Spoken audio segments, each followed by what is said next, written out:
ओम श्री गुरु सत्ताई नमः। सभी को प्रणाम। आइए समस्याओं का समाधान ऋषि चिंतन से के क्रम को आगे बढ़ाते हैं। प्रश्न: हमने पूरी सावधानी और तत्परता से उचित रीति से गायत्री साधना की, पर हमारी मनोकामना पूरी नहीं हुई। लगता है साधना निरर्थक चली गई। उत्तर: मनुष्य कई बार ऐसी भी कामना करता है जो उसे अपने लिए आवश्यक प्रतीत होती है। उसे लगता है उसके लिए ये कामना अच्छी है, पर ईश्वरीय दृष्टि से वह कामना उसके लिए अनावश्यक एवं हानिकारक होती है। ऐसी कामनाओं को प्रभु पूरा नहीं करते। बच्चा अनेक चीजें मांगता रहता है, पर माँ जानती है कि बच्चे को क्या दिया जाना चाहिए और क्या नहीं। मनोकामना पूरी नहीं हुई, इसका अर्थ ये नहीं है कि साधना का श्रम निरर्थक चला गया। इस दिशा में किए गए प्रयत्न का एक क्षण भी निरर्थक नहीं जाता। उसका लाभ अवश्य मिलता है। अभीष्ट फल न भी मिले तो भी गायत्री साधना कभी खाली नहीं जाती। दूसरे प्रकार के लाभ तो प्राप्त हो ही जाते हैं। जैसे कोई नव युवक किसी को कुश्ती में पछाड़ने के लिए व्यायाम और पौष्टिक भोजन द्वारा अपने शरीर को मजबूत बनाने की उत्साहपूर्वक तैयारी करता है, पर तैयारी के बाद भी यदि वो कुश्ती जीतने में असफल रहता है तो ऐसा नहीं समझना चाहिए कि उसकी तैयारी निरर्थक चली गई। भले ही कुश्ती वो नहीं जीत पाया, पर शरीर की बल वृद्धि द्वारा प्राप्त होने वाले अन्य लाभों जैसे शरीर की सुदृढ़ता, बल की वृद्धि, निरोगता, कार्य क्षमता आदि से उसे कोई वंचित नहीं कर सकता।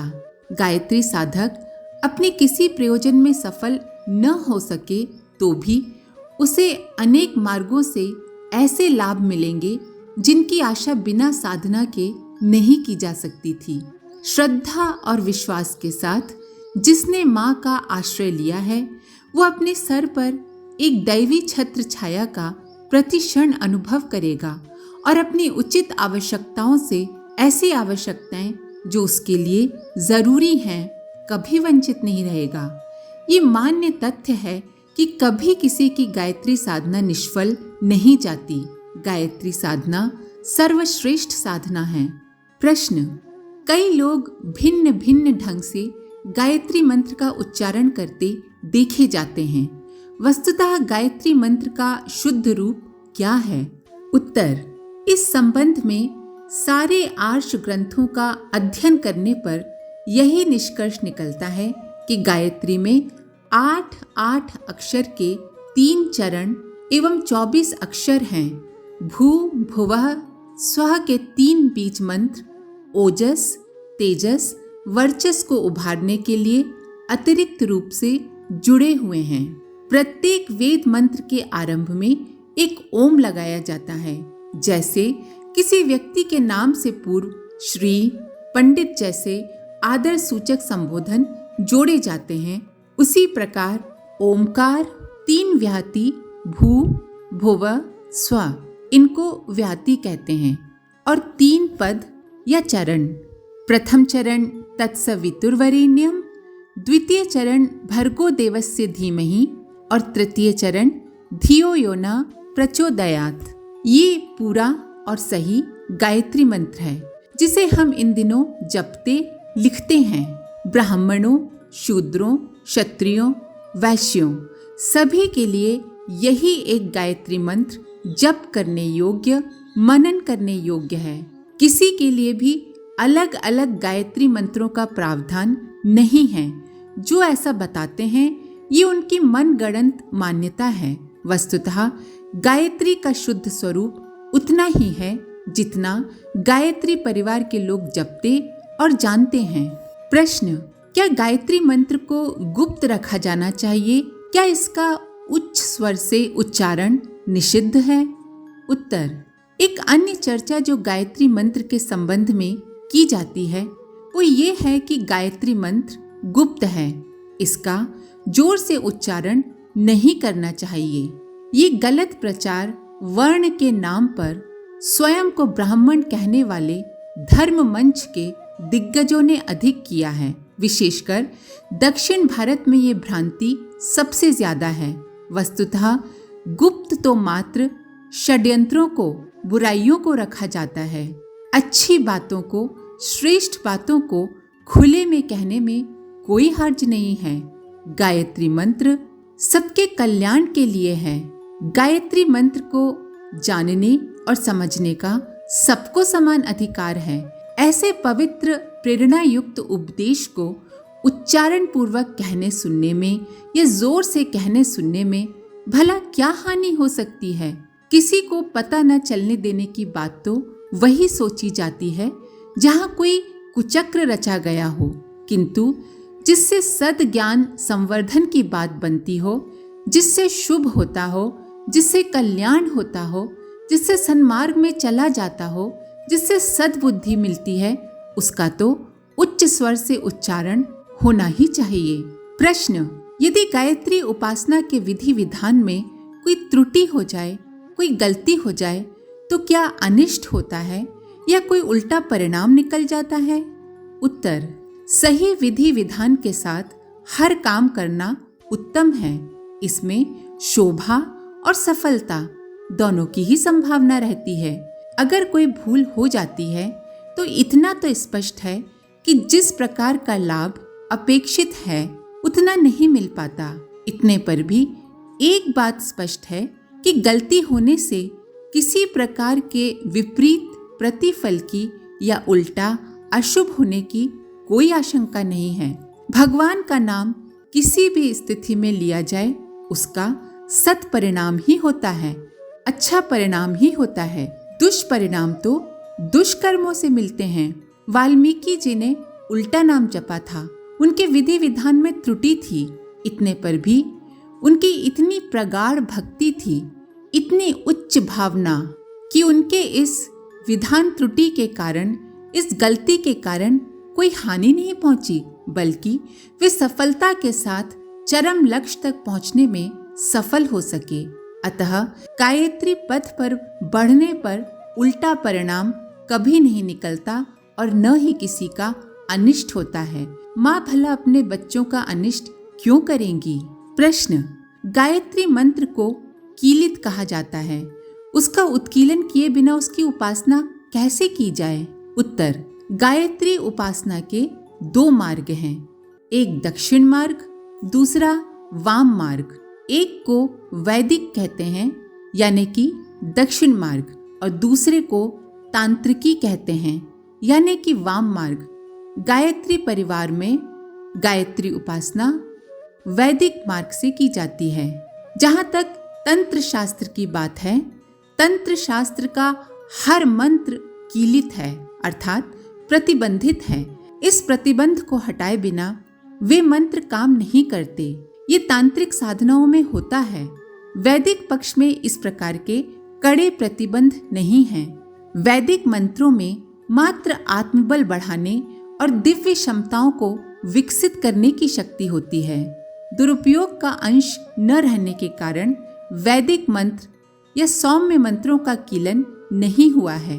उनके लिए उत्कीलन की वह प्रक्रिया नहीं अपनानी पड़ती जैसे कि तंत्र प्रयोजनों में। हाँ, ये आवश्यक है कि समर्थ गुरु का संरक्षण, मार्गदर्शन जरूर होना चाहिए, और ये तो सभी साधनाओं के लिए आवश्यक है कि उन्हें अनुभवी संरक्षण में संपन्न किया जाए।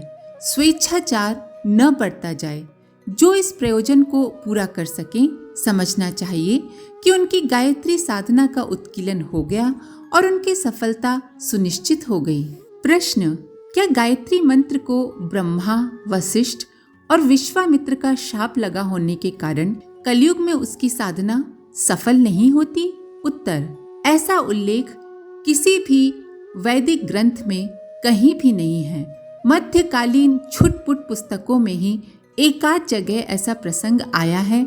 इनमें कहा गया है कि गायत्री को ब्रह्मा, वशिष्ठ और विश्वामित्र ने शाप दिया है कि उसकी साधना निष्फल रहेगी जब तक उसका शाप मोचन नहीं हो जाता। किंतु ये प्रसंग बहुत विचित्र और असमंजस पैदा करने वाला है, क्योंकि पौराणिक उल्लेखों के अनुसार गायत्री ब्रह्मा जी की अविच्छिन्न शक्ति हैं। कहीं कहीं तो उन्हें ब्रह्मा की पत्नी भी कहा गया है। वशिष्ठ वे हैं जिन्होंने गायत्री के तत्व ज्ञान को देव सत्ता से प्राप्त करके मनुष्य के उपयोग के लिए बनाया। विश्वामित्र गायत्री के अनुग्रह से उसके मंत्र दृष्टा, साक्षात्कारकर्ता, निषाद एवं सिद्ध पुरुष बने। इस प्रकार देखा जाए तो ब्रह्मा, वशिष्ठ और विश्वामित्र तीनों की ही आराध्य शक्ति गायत्री ही रही हैं। पौराणिक उल्लेखों के अनुसार गायत्री की उपासना द्वारा ब्रह्मा जी ने बाद में सृष्टि की रचना की। ऐसी दशा में ब्रह्मा, वशिष्ठ और विश्वामित्र गायत्री साधना के निष्फल चले जाने का श्राप देकर अपने पैरों में कुल्हाड़ी क्यों मारेंगे? शाप लगने की बात को एक पहेली के रूप में ही अधिक महत्व दिया जा सकता है। इससे यही समझा जा सकता है कि किसी भी साधना के लिए उचित गुरु, उचित मार्गदर्शन और संरक्षण जरूरी है।